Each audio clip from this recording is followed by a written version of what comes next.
Hello students, I hope you all are well and good.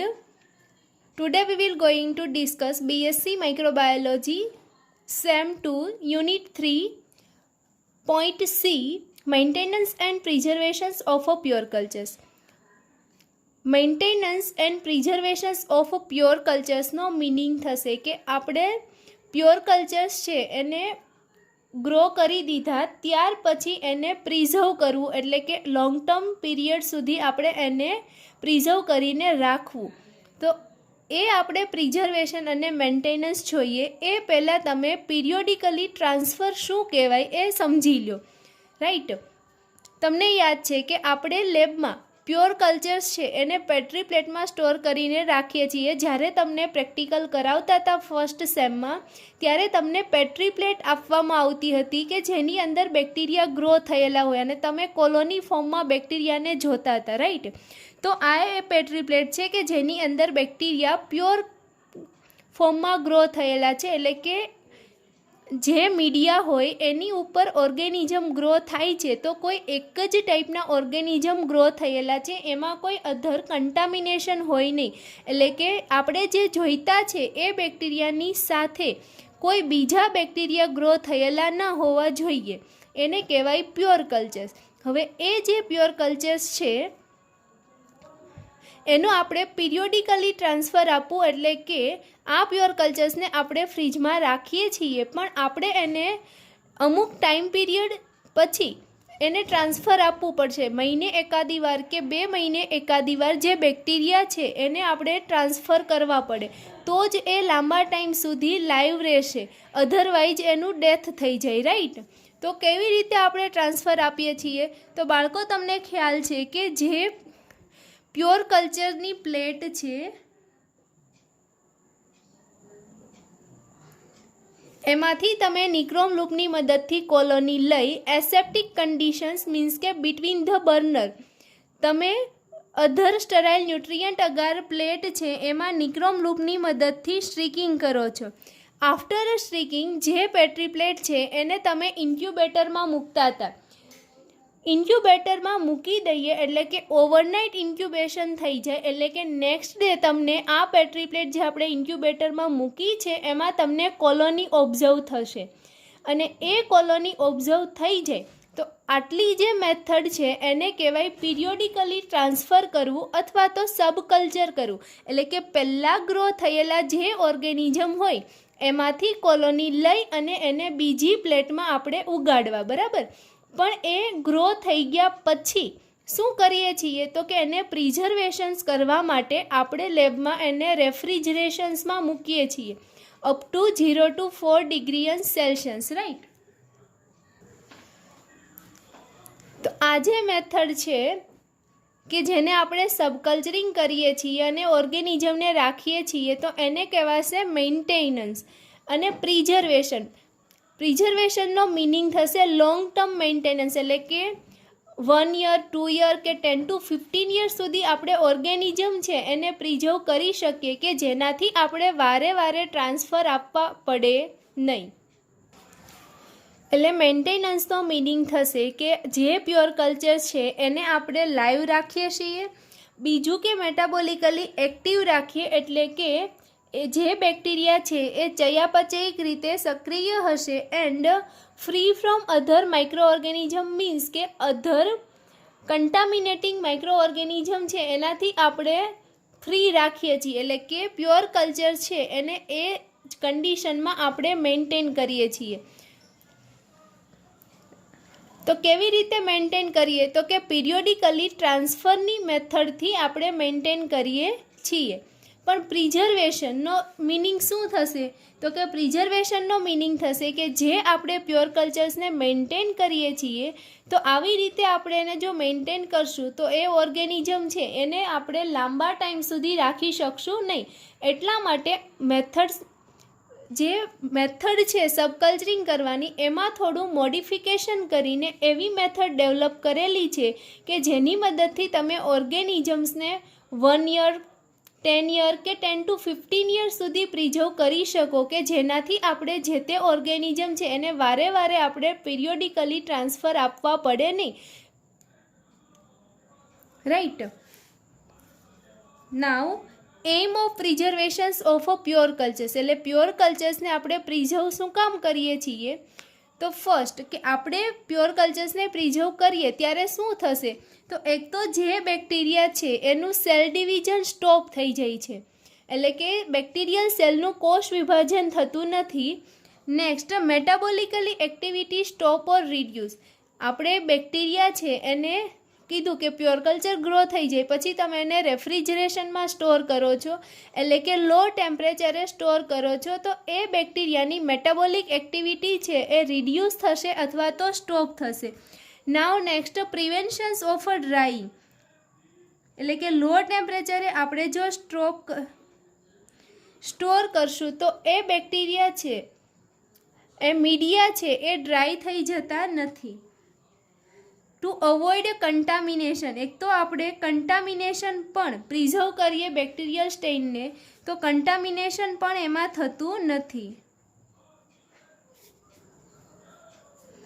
Restrict genetic changes, જો આપણે વારે વારે પીરિયોડિકલી transfer કરવું પડે તો એ બેક્ટેરિયલ સ્ટ્રેઇન હોય એની મોર્ફોલોજી બદલાઈ જવાના ચાન્સીસ છે અથવા તો એની અંદર જીનેટિક ચેન્જ આવી જશે.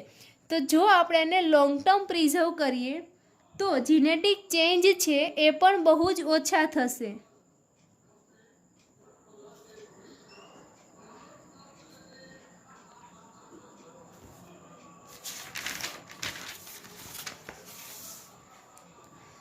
બીજું કે આપણે જ્યારે પ્યોર કલ્ચર્સને પ્રિઝર્વ કરીએ છીએ ત્યારે લિમિટિંગ ન્યુટ્રિયન્ટ સપ્લાય, એટલે કે બેક્ટેરિયાને ગ્રો કરવા માટે આપણે જે ન્યુટ્રિયન્ટ બનાવીએ છીએ, મીડિયા બનાવીએ છીએ, તો એની અંદર આપણે લિમિટિંગ ન્યુટ્રિયન્ટ સપ્લાય કરશું, એટલે કે બેક્ટેરિયાને ગ્રો થવા માટેના ન્યુટ્રિયન્ટ છે એ બહુ જ ઓછા આપશું કે જેના લીધે બેક્ટેરિયાનો ગ્રોથ છે એ સ્લો થાય.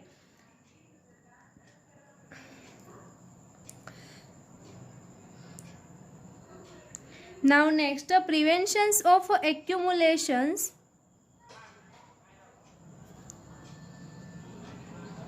ઓફ અ ટોક્સિક સબસ્ટન્સ,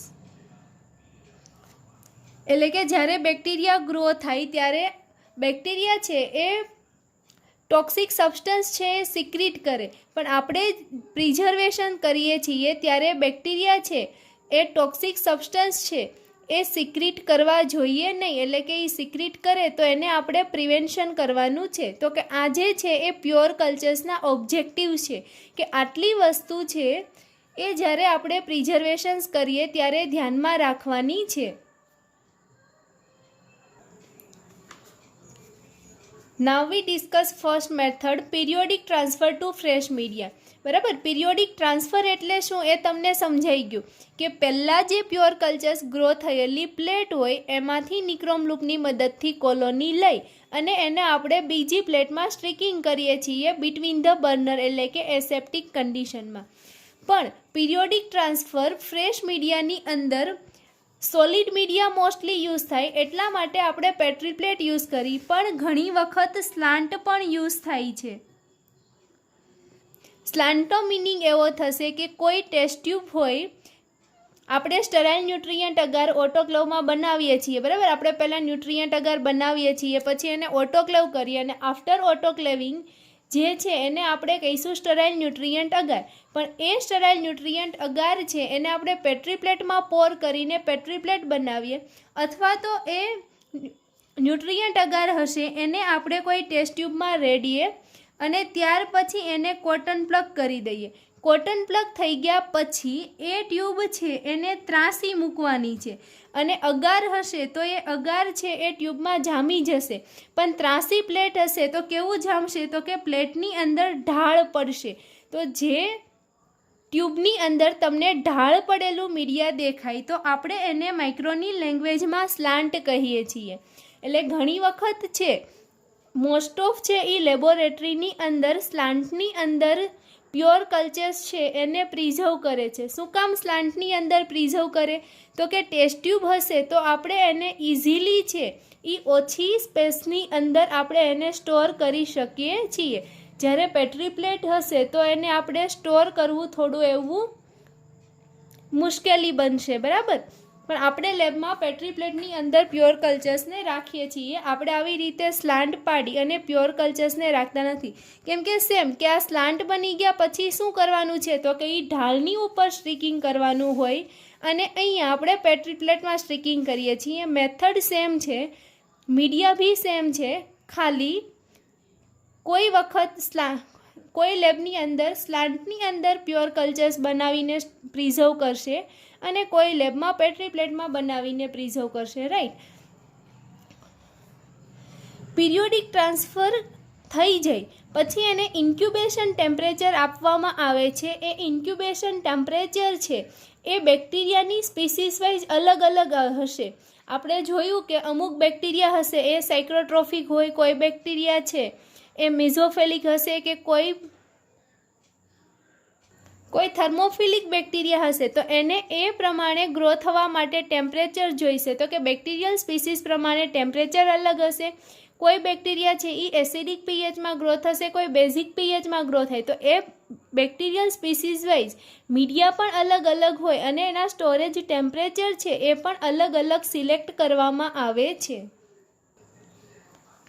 તો આમ પીરિયોડિક ટ્રાન્સફર આપણે કરીએ, અથવા તો એનું બીજું કહેવાશે સબ કલ્ચરિંગ. તો આવી રીતે સબકલ્ચરિંગ કરવાથી જો તમે બેક્ટેરિયાનું આવી રીતે સબકલ્ચરિંગ કરો છો તો એ બેક્ટેરિયાને 3 to 4 વીક સુધી આપણે પ્રિઝર્વ કરીને રાખી શકીએ. અને જો ફંજાઈ હશે તો 3 to 4 મંથ સુધી આપણે પ્રિઝર્વ કરીને રાખી શકીએ છીએ. એટલે કે 3 થી 4 મહિના થાય ત્યાં સુધી જો ફંજાઈ હશે તો એ ન્યુટ્રિયન્ટ મીડિયા યુઝ કરશે, અને એ ન્યુટ્રિયન્ટ મીડિયા ખૂટી જાય ત્યારે પછી એ ડેથ થાય એ પહેલાં આપણે એને ટ્રાન્સફર આપી દેવાનું, રાઈટ. તો પીરિયોડિક ટ્રાન્સફર મેથડ છે એનો ડિસએડવાન્ટેજીસ શું છે તો કે આપણે વારે વારે સબકલ્ચરિંગ કરીએ તો બેક્ટેરિયાની અંદર મ્યુટેશન્સ થવાના ચાન્સીસ છે, એટલે કે જીનેટિક ચેન્જ થવાના ચાન્સીસ છે. Second method paraffin method.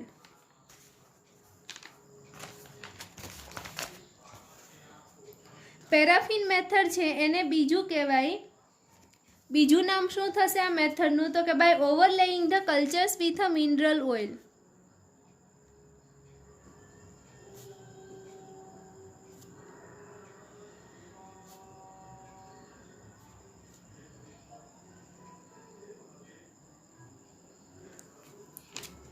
એટલે કે જે બેક્ટેરિયલ કલ્ચર છે એને મિનરલ ઓઇલથી કવર કરવાનું છે.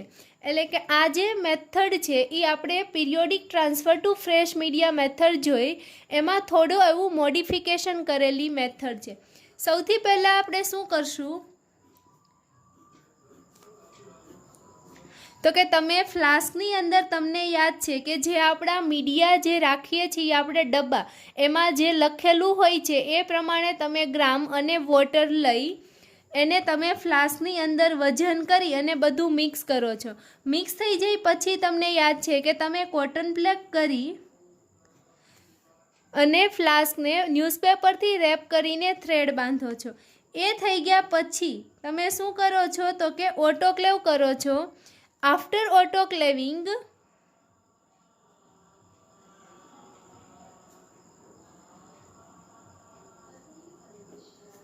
તમે જે આ મીડિયા બન્યું હોય છે એને પેટ્રી પ્લેટમાં પોર કરીએ છીએ, કારણ કે આપણે પછી એમાં બેક્ટેરિયાને ગ્રો કરવાના હોય, બરાબર.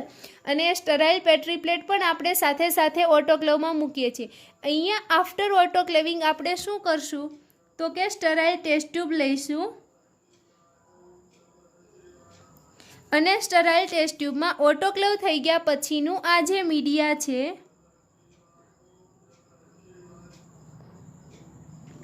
એ પોર કરશું. કેટલું પોર કરવાનું હશે તો કે 20 ml.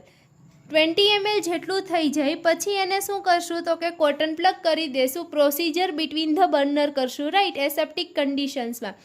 ઓટોક્લેવ થઈ ગયા પછી શું આપણે એનો સ્લાન્ટ બનાવવાનો છે. સ્લાન્ટનો મિનિંગ થશે કે જે મીડિયા હશે એમાં ઢાળ પડશે. તો ઢાળ પાડવા માટે આ જે ટ્યુબ છે એને આપણે ત્રાસી મૂકી દઈશું. ત્રાસી મૂકવાથી ઢાળ પડશે અને જે મીડિયા છે એ સપોઝ કે સ્ટરાઇલ ન્યુટ્રિયન્ટ અગાર હશે તો અગાર હોય એ મીડિયા સોલિડિફાઈ થઈ જાય. સોલિડિફાઈ થઈ ગયા પછી ફરીથી બિટવીન ધ બર્નર એ જે સ્લાન્ટ હશે અને આપણી પાસે પહેલાંની કોઈ પ્યોર કલ્ચરની પ્લેટ હોય અથવા તો પ્યોર કલ્ચરનો સ્લાન્ટ હશે તો એમાંથી કોલોની લઈ અને તમે સ્લાન્ટમાં સ્ટ્રીકિંગ કરો છો. સ્ટ્રીકિંગ થઈ જાય એટલે ફરીથી આપણે એને શું કરીએ તો કે કોટન પ્લગ બંધ કરી દઈએ. સ્ટ્રીકિંગ થઈ ગયા પછી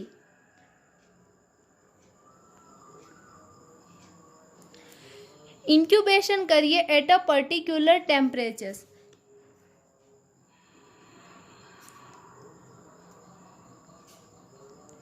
જો સ્લાન્ટ હશે એ પણ સોલિડ મીડિયા છે. જો તમે પેટ્રી પ્લેટમાં સ્ટ્રીકિંગ કરો છો તો એ પણ સોલિડ મીડિયા છે, બરાબર. પણ અહીંયા પેરાફિન મેથડ્સમાં આપણે સ્લાન્ટ યુઝ કરવો પડશે. આફ્ટર ઇન્ક્યુબેશન તમને સોલિડ મીડિયા હશે તો શું થશે તો કે કોલોની ઓબ્ઝર્વ થશે. એટલે કે સ્લાન્ટની ઉપર પણ કોલોની જોવા મળે. કોલોની ઓબ્ઝર્વ થઈ ગયા પછી આપણી જે આટલી મેથડ છે એ સબકલ્ચરિંગમાં પણ સેમ આવશે અને પેરાફિન મેથડમાં પણ સેમ છે, બરાબર. અહીંયા એક સ્ટેપ છે એ ન્યૂ એડ થાય છે કે હવે જે સ્લાન્ટ છે એ સ્લાન્ટમાં સપોઝ કે કોલોની ગ્રો થઈ ગઈ છે ઇન્ક્યુબેશન કર્યું એટલે ત્યાર પછી એની અંદર મિનરલ ઓઇલ એડ કરવાનું છે. 1 ml મિનરલ ઓઇલ એડ કરી દઈએ એટલે કે કલ્ચર જે આપણું ગ્રો થઈ ગયું એટલે ગ્રો થઈ ગયું એટલે એને કલ્ચર કહેવાય. તો એ કલ્ચરની ઉપર આપણે મિનરલ ઓઇલ એડ કરી દીધું. ત્યાર પછી એને ફરીથી શું કરીએ છીએ કોટન પ્લગ કરી દઈએ. સેમ આપણે પ્યોર કલ્ચર્સની પ્લેટ હોય એને પણ ફ્રીજમાં રાખીએ છીએ તો સેમ એ જ રીતે અહીંયા પણ જે મિનરલ ઓઇલ એડ કરી દીધા પછી એને રૂમ ટેમ્પરેચરે પણ રખાય અને રેફ્રિજરેશનમાં પણ મૂકી શકાય. જો રેફ્રિજરેશનમાં રાખશું તો એ લોંગ ટર્મ પીરિયડ સુધી મેન્ટેન રહેશે. એટલે કે ફરીથી આપણે એને રેફ્રિજરેશન્સમાં મૂકી દઈએ. તો રેફ્રિજરેશનમાં મૂકશું તો શું થશે તો એ લોંગ ટર્મ પીરિયડ સુધી પ્રિઝર્વ થશે, રાઈટ. આ મેથડ છે એના એડવાન્ટેજીસ શું છે તો કે આ મેથડની અંદર કોઈ એવા કોસ્ટલી ઇન્સ્ટ્રુમેન્ટની યુઝ થતી જરૂર પડતી નથી અથવા તો કોઈ ટેકનિકલ પર્સન છે એની પણ જરૂર પડતી નથી. Next, prevent dry out of the medium. આપણે મિનરલ ઓઇલથી કવર કરીએ છીએ તો મિનરલ ઓઇલની મદદથી કવર કરવાથી મીડિયા છે એ ડ્રાય થઈ જતા નથી. બીજું કે આપણે કલ્ચર છે એને મિનરલ ઓઇલથી કવર કરી દીધું, ઓર્ગેનિઝમ ગ્રો થઈ ગયા, ત્યાર પછી આપણે મિનરલ ઓઇલ છે એની અંદર 1 ml એડ કર્યું છે તો શું થશે તો કે ઓઇલના લીધે એન્વાયરમેન્ટમાંથી ઓક્સિજન છે એ અંદર ડિફ્યુઝ થતો નથી. એટલે કે ગેસ છે એ પણ અંદર ડિફ્યુઝ થતા નથી. એટલે કે જે અહીંયા કલ્ચર છે એ કલ્ચર છે એ બહુ જ સ્લોલી ગ્રો થશે અને જેટલા બેક્ટેરિયા સ્લોલી ગ્રો થશે એટલું એ લાંબા ટાઈમ સુધી પ્રિઝર્વ થઈને રહી શકે. અને આ મેથડ છે એમાં કોઈ કોસ્ટલી ઇન્સ્ટ્રુમેન્ટની જરૂર પડતી નથી. આથી આ મેથડ છે એ ચીપ મેથડ છે અને એવી કોઈ ટીડિયસ મેથડ પણ છે નહીં. એટલે કે લોંગ ટર્મ આપણે વર્ક કરવું પડે એવી પણ આ મેથડ છે નહીં. એટલે આ બધા મેથડના છે એ એડવાન્ટેજીસ છે. ડિસએડવાન્ટેજીસની વાત કરીએ તો અમુક વખત એવું થાય છે કે બેક્ટેરિયા છે એ એડપ્ટેશન્સ કરી લે. એડપ્ટેશન્સનો મિનિંગ થશે કે અહીંયા આપણે ઓઇલ એડ કર્યું તો એને ગેસને એવું પ્રોપર રીતે મળતું નથી, પણ અનફેવરેબલ કન્ડિશન્સમાં એ પોતાની જાતને એડપ્ટ કરશે અને એ એવી અનફેવરેબલ કન્ડિશન્સમાં પણ ગ્રો થવાનું સ્ટાર્ટ કરી દેશે. તો આ એક એનો ડિસએડવાન્ટેજીસ છે કે અમુક બેક્ટેરિયલ સ્પીસીસ હશે કે અમુક માઇક્રો ઓર્ગેનિઝમની સ્પીસીસ હશે એ મિનરલ ઓઇલ એડ કરવાથી પણ પોતાના બોડીમાં એડપ્ટેશન્સ કરી અને ગ્રો થવાનું સ્ટાર્ટ કરી દે છે.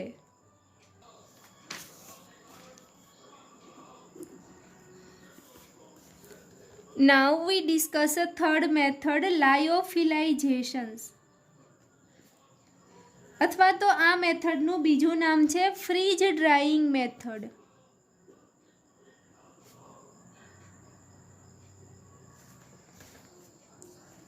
ફ્રીજ ડ્રાઇંગ તમને નામ ઉપરથી જ ખબર પડશે કે જે આપણું પ્યોર કલ્ચર હશે એને આપણે પહેલાં ફ્રીજ કરશું, એટલે કે એ બેક્ટેરિયા છે એને ફ્રીજ કરીએ એટલે એ સોલિડ બનશે, અને સોલિડ બની ગયા પછી એમાંથી જે કંઈ વોટર કન્ટેન્ટ છે એને રિમૂવ કરશું, એટલે કે ફ્રીજ ડ્રાઇંગ મેથડ, અથવા તો એને કહેવાશે લાયોફિલાઇઝેશન, right. Freeze drying is a process where water and other solvents are removed from a frozen product via sublimation. એટલે જ્યારે ઘન પદાર્થમાંથી ડાયરેક્ટ વાયુમાં રૂપાંતરણ થાય ત્યારે એને સબ્લિમેશન્સ એટલે કે ઉધ્વપાતન કહેવાય. એટલે અહીંયા આપણે પહેલાં જે કંઈ પ્યોર કલ્ચર છે એને ફ્રીજ કરીએ એટલે એ સોલિડ બની ગયું, અને સોલિડ બની ગયા પછી એ સોલિડને આપણે કહીએ ફ્રોઝન પ્રોડક્ટ. તો જે ફ્રોઝન પ્રોડક્ટ છે એમાંથી વોટર અને સોલ્વેન્ટ છે એને આપણે રિમૂવ કરશું, બરાબર. એટલે કે sublimations occurs when a frozen liquid goes directly to gaseous state without entering a liquid phase.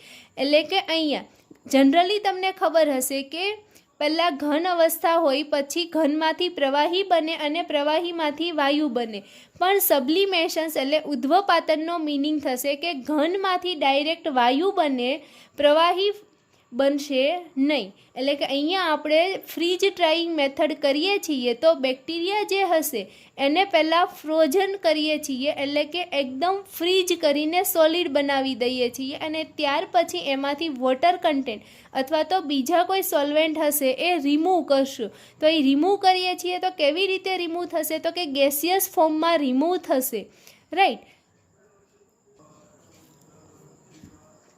આપણે હવે પ્રોસિજરના સ્ટેપ જોઈએ. તો first of all, a cell or spore suspensions is preserve in any suitable protective medium. એટલે કે કોઈ bacterial cell હશે અથવા તો જો ફંજાઈ હશે તો ફંજાઈ છે એ સ્પોર બનાવે. એટલે તમને ખબર છે કે તમે ફૂગના બીજાણુ એવું કહેતા હતા, તો કે જે સેલ હશે કે સ્પોર સસ્પેન્શન હશે એને આપણે પ્રિઝર્વ કરવાનું છે કોઈ બી સુટેબલ મીડિયમમાં. એટલે કોઈ મીડિયા છે કે એના ગ્રો થવા માટે બેટર છે એવા મીડિયામાં આપણે એને પ્રિઝર્વ કરીએ. Now next, using a sterile micropipette the suspension is distributed in a various glass ampoule. એટલે સપોઝ કે પહેલાં તમે સેલ કે સ્પોર સસ્પેન્શન છે એ તમારી પાસે ફ્લાસ્કમાં છે, તો એ ફ્લાસ્કમાંથી જે સ્પોર સસ્પેન્શન છે એટલે કે આપણે લિક્વિડ મીડિયામાં સપોઝ કે કોઈ બેક્ટેરિયાને ગ્રોથ કરેલા છે, બરાબર. આપણે લિક્વિડમાં પણ બેક્ટેરિયા ગ્રો કરી શકીએ અને સોલિડ મીડિયામાં પણ બેક્ટેરિયા ગ્રો કરી શકીએ. અત્યારે આપણી પાસે લિક્વિડ મીડિયામાં બેક્ટેરિયા ગ્રો કરેલા છે અને ફ્લાસ્કમાં છે, તો ત્યાર પછી આપણે એને નાની નાની વાયલ એટલે કે નાની નાની ટ્યુબમાં ડિસ્ટ્રીબ્યુટ કરવાના છે. કોની મદદથી ડિસ્ટ્રીબ્યુટ કરશું, તો કે માઇક્રોપાઇપેટની મદદથી. અને આ જે નાની નાની વાયલમાં ડિસ્ટ્રીબ્યુટ કરીએ એટલે કે નાની નાની ટ્યુબ, તો એ ટ્યુબનું નામ શું થશે, તો એને કહેવાશે એમ્પ્યુલ્સ.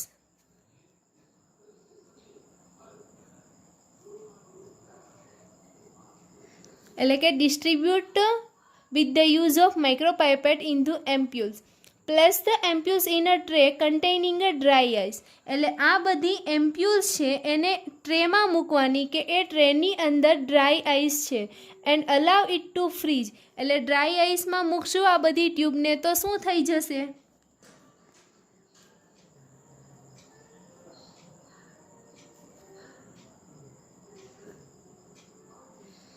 તો કે જે આની અંદર લિક્વિડ હતું એ ફ્રીજ થઈ જશે, right. Now the ampoules containing frozen suspensions of microorganisms. એટલે કે પહેલાં આ એમ્પ્યુલ્સની અંદર શું હતું, તો કે બેક્ટેરિયલ અથવા તો કોઈ સ્પોરના સસ્પેન્શન હતા પણ લિક્વિડ ફોર્મમાં હતા. હવે એ એમ્પ્યુલ્સને આપણે બરફ ધરાવતી પ્લેટની અંદર મૂક્યા તો એ કેવું થઈ ગયું, તો કે હવે એમ્પ્યુલ્સની અંદર જે કાંઈ સસ્પેન્શન હતા એ ફ્રોઝન થઈ ગયા, એટલે કે એકદમ સોલિડ થીજી ગયું છે, રાઈટ.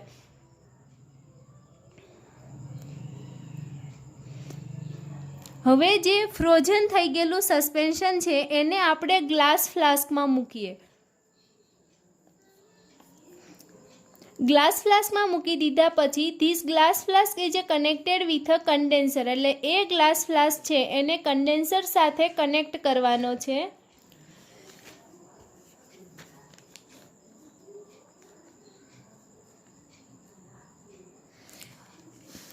પહેલાં આપણી પાસે જે પેટ્રી પ્લેટની કોઈ પ્લેટની અંદર ડ્રાય આઈસ હોય અને એ ડ્રાય આઈસમાં આપણે એમ્પ્યુલ મૂકી તો એની અંદર જે લિક્વિડ સસ્પેન્શન હતું એ સોલિડ સસ્પેન્શન થઈ ગયું.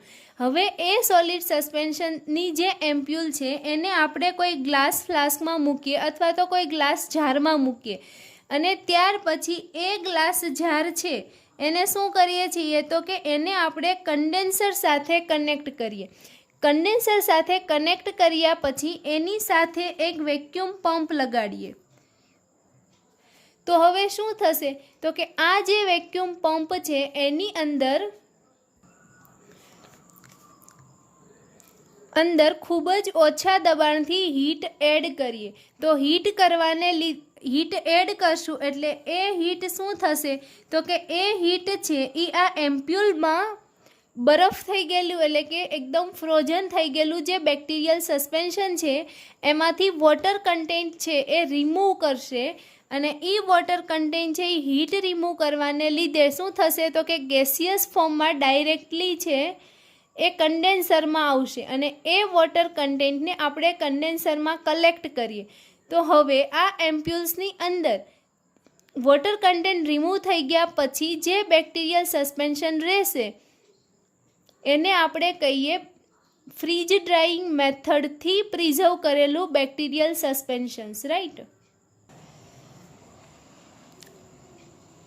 હવે જે એમ્પ્યુલ્સની અંદર રિમેઇનિંગ સસ્પેન્શન છે એને આપણે ફ્રીજ ડ્રાઈંગ મેથડથી પ્રિઝર્વ કરેલું સસ્પેન્શન કહીએ છીએ. તો એને આપણે સીલ્ડ ઓફ કરીએ અને એને પછી આપણે પ્રિઝર્વ કરશું. તો આ જે મેથડ છે એ યુનિવર્સલી યુઝ થાય છે for the preservations of bacteria, virus, fungi, serum, toxins and any other biological materials. એટલે કે ઘણી બધી વસ્તુનું પ્રિઝર્વ કરવા માટે લાયોફિલાઇઝેશન મેથડ છે એ યુઝ થાય છે. એડવાન્ટેજીસ શું છે તો કે એની અંદર કન્ટામિનેશન છે એવું કન્ટામિનેશનનો કોઈ રિસ્ક રહેતા નથી. And the small size of ampoules which may easily store, અને એમ્પ્યુલ્સ છે એની સ્મોલ સાઇઝ છે એટલા માટે આપણે એને ઇઝીલી સ્ટોર કરી શકાય છે અને there is a less chances to change in the culture characteristics. એટલે કે કલ્ચર છે એની કેરેક્ટરિસ્ટિક્સ ફિઝિયોલોજીકલ કે મોર્ફોલોજીકલ કે જીનેટિક કોઈ બી કેરેક્ટરિસ્ટિક્સમાં કોઈ ચાન્સીસ થવાના બહુ જ ઓછા સ્કોપ છે. Now we going to discuss a fourth method, cryopreservations. ક્રાયોપ્રિઝર્વેશન્સનો મિનિંગ થશે કે આપણે ક્રાયોપ્રોટેક્ટિવ એજન્ટની મદદથી જે પ્યોર કલ્ચર્સ છે એને પ્રિઝર્વ કરીએ છીએ. Cryopreservations help survival of a pure cultures for a long storage times. એટલે કે ક્રાયોપ્રિઝર્વેશન્સ મેથડથી આપણે જો પ્યોર કલ્ચર્સ છે એને સ્ટોર કરીએ, પ્રિઝર્વ કરીએ તો લોંગ ટાઈમ પીરિયડ સુધી એ પ્રિઝર્વ થઈ શકે છે. Cryopreservations means freezings in a liquid nitrogen at -196 degree Celsius. એટલે કે જે આપણે પ્યોર કલ્ચર્સને પ્રિઝર્વ કરવાનું છે તો એનું આપણે ફ્રીઝિંગ છે એ લિક્વિડ નાઇટ્રોજન્સમાં -196 ડિગ્રી સેલ્સિયસે આપણે ફ્રીઝિંગ કરીએ છીએ. or in the gas phase above the liquid nitrogen at -15 degree Celsius. એટલે કે લિક્વિડ નાઇટ્રોજન જો હશે તો -196 ડિગ્રી સેલ્સિયસ ટેમ્પરેચરે આપણે પ્યોર કલ્ચર્સને ફ્રીઝ કરશું અને જો નાઇટ્રોજન છે એ ગેસ ફેઝમાં હશે તો આપણે એને -150 ડિગ્રી સેલ્સિયસ સ્ટોર કરશું. એટલે કે જ્યારે આપણે લિક્વિડ નાઇટ્રોજન યુઝ કરીને બેક્ટેરિયાને પ્રિઝર્વ કરીએ તો ટેમ્પરેચર -196 ડિગ્રી સેલ્સિયસ રાખવાનું છે અને જો આપણે ગેસિયસ નાઇટ્રોજન્સની મદદથી બેક્ટેરિયાને પ્રિઝર્વ કરીએ તો ટેમ્પરેચર -150 °C રાખવાનું છે. In this method, the cultures of microorganisms are rapidly frozen in a liquid nitrogen at a -196 °C in the presence of stabilizing agent such as glycerols or dimethyl sulfoxide. એટલે કે glycerol અને dimethyl સલ્ફોક્સાઇડ છે એ ક્રાયોપ્રોટેક્ટિવ agents એટલે કે stabilising agent છે કે એ organism છે એની કેરેક્ટરિસ્ટિક્સમાં કોઈ ચેન્જીસ થવા દેશે નહીં. તો જે કલ્ચર હશે એને ગ્લિસરોલ કે ડાયમિથાઇલ સલ્ફોક્સાઇડની સાથે ખૂબ જ જલ્દીથી ટેમ્પરેચર સ્લો કરવાનું છે up to -196 °C with the help of liquid નાઇટ્રોજન્સ.